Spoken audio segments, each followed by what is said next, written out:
Son dos cargas eléctricas, ¿sí? Electrostáticas puntuales. Se encuentran situadas en el aire en los siguientes puntos. A, 2,5 y B, 3,2, tal como se muestra en la figura. Entonces, determinar por medio de la ley de Coulomb la fuerza de origen electrostático que ejerce la primer carga A, ¿sí? Sobre la carga B. Ambas positivas, haciendo uso de vectores unitarios. ¿Ok? Entonces, aquí está mi carga A y aquí está mi carga B. Entonces, siempre primero leemos el eje X y después leemos el eje Y. Entonces, sobre el eje X está 2 unidades sobre el eje X y sobre el eje Y está a 5 unidades sobre el eje Y. Entonces, va a ser 2,5 y la siguiente B es 3 unidades en X y 2 unidades en Y. Entonces, lo representamos con 4 microcoulombs, ¿sí? Este que está aquí por 10 a la menos 6 y 5 por 10 a la menos 6 coulombs. Cualquiera de las dos expresiones matemáticas es correcta. ¿Cómo lo resolvemos? Ok. Lo vamos a resolver de dos formas. Una, lo vamos a resolver trasladando mi sistema de ejes cartesianos, lo vamos a trasladar aquí. Y vamos a analizar en esa posición, ¿sí? A los efectos que está produciendo mi carga A sobre mi carga B. Entonces, y en la segunda, así como está, vamos a analizar los vectores posición desde aquí y el segundo vector posición hasta aquí y vamos a obtener el vector unitario para poder analizar el comportamiento de esas dos cargas. Aquí estoy poniendo mi sistema de coordenadas cartesianas en el punto B. Las dos cargas son positivas, va a haber una repulsión y la carga B va a sentir un efecto de fuerza en este sentido. Entonces, trazamos ese vector fuerza que ejerce la carga electrostática A hacia la carga B. Entonces, esta es toda la trayectoria. Okay, aquí está el eje. Entonces, la fuerza que va a percibir B va a venir en este sentido. Esa es la fuerza que ejerce A sobre B. La magnitud de la fuerza del vector por medio de la ley de Coulomb, la magnitud es el módulo o es el tamaño de mi vector. ¿Ok? Entonces, vamos a obtener ese módulo, ¿sí? Vamos a obtener el valor absoluto y multiplicamos las dos cargas, A y B, entre 4pi epsilon 0 por epsilon r, entre la distancia que hay entre mis dos cargas al cuadrado. Epsilon 0 es la permitividad del aire, estamos en el aire, y epsilon r se le conoce como permitividad relativa, y la permitividad relativa en el caso del aire es 1. El producto de epsilon 0 por epsilon r nos da la permitividad del material o del medio. ¿Ok? También se le conoce como permitividad absoluta. Y solamente nos faltaría aquí multiplicarlo por el vector unitario para saber el sentido hacia dónde va dirigido el vector. Con este obtenemos únicamente la magnitud, solo nos faltaría el sentido. Entonces, por medio de la ecuación de distancia entre dos puntos, vamos a obtener esa distancia. Pues tenemos el punto A y tenemos el punto B. ¿Cómo utilizamos esa ecuación? Realmente es la traducción del teorema de Pitágoras. Se saca la diferencia para obtener este cateto, ¿sí? Y obtener este otro cateto. Entonces, una vez que obtuvimos ya los dos catetos, se eleva este cateto al cuadrado y se eleva este cateto al cuadrado.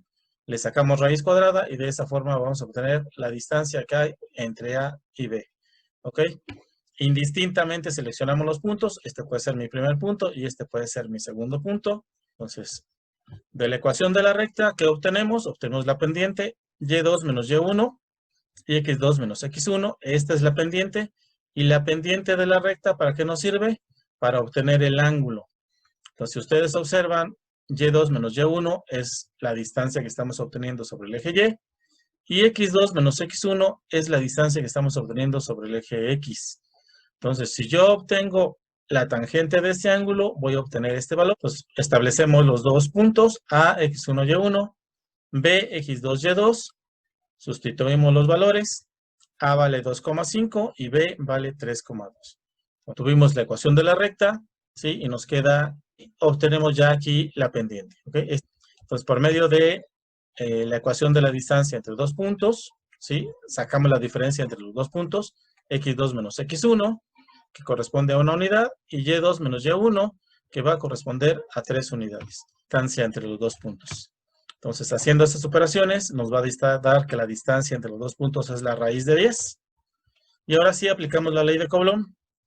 Por medio de la ley de Coulomb, la fuerza, la magnitud de la fuerza que existe entre A y B es igual al producto de sus dos cargas, inversamente al cuadrado de la distancia que separa a esas dos cargas, a la carga A y a la carga B, por esta constante, que es 4 por 10 a la menos 6 y 5 por 10 a la menos 6. Este 4, el pi queda igual, epsilon 0 vale 8.85 por 10 a la menos 12, epsilon r para el caso del aire es 1, y la distancia entre A y B es la raíz de 10, y eso al cuadrado. Haciendo toda esta operación, nos dio 0.17983. De ahí vamos a obtener ese ángulo director. Les decía que lo trazamos desde el eje X positivo hasta donde encontramos nuestro vector. Aquí la magnitud de mi vector es de 0.1798. Y este que está aquí es el círculo unitario. Lo estamos trazando sobre un transportador. Y ya lo ajusté, ya el tamaño del transportador ya está ajustado a la magnitud de mi vector. Entonces, aquí están mis 10 unidades. Quedamos que sobre el eje X es positivo para acá. Sobre el eje Y es positivo en el sentido hacia arriba.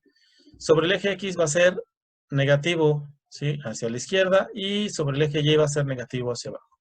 Entonces, aquí estamos en el cuarto cuadrante. Aquí en el cuarto cuadrante vamos a trazar las paralelas y aquí vamos a obtener el primer coseno director sobre el eje X, perdón. Y si lo trazamos sobre el eje Y, aquí vamos a obtener el siguiente coseno director, que sería este de aquí, ¿sí? O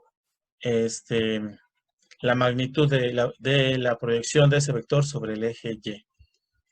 Entonces, de la ecuación de la recta, obtenemos la pendiente, la tangente de la recta es menos 3, obtenemos la inversa de la tangente de ese valor, y nos da un ángulo de menos 71.56 grados. Ese ángulo de menos 71.56 corresponde a esta medida.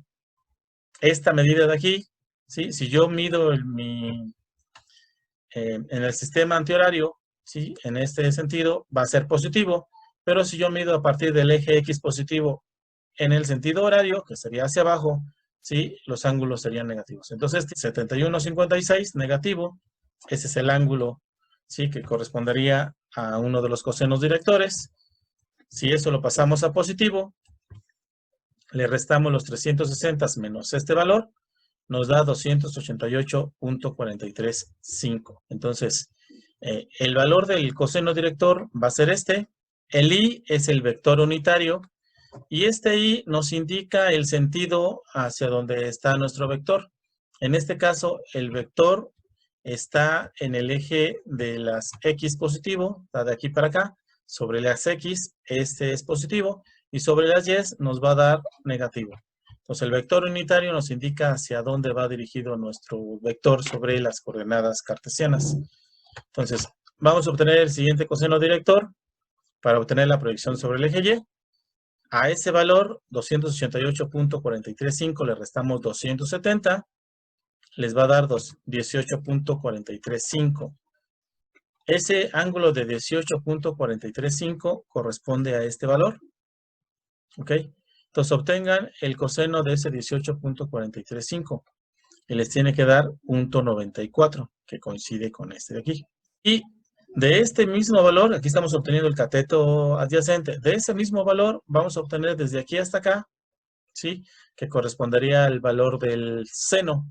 El seno de 288.435, obténganlo y les tiene que dar exactamente el mismo valor.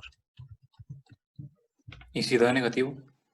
Bueno, les da negativo porque el sentido que donde está el vector es hacia abajo, va hacia abajo.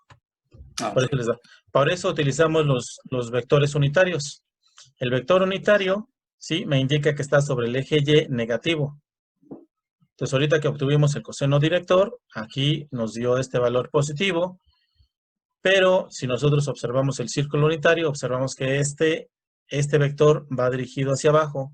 Entonces, cuando lo multiplicamos por el vector unitario que se encuentra sobre este eje, que es el J, ese va a ser negativo, este nos va a dar negativo.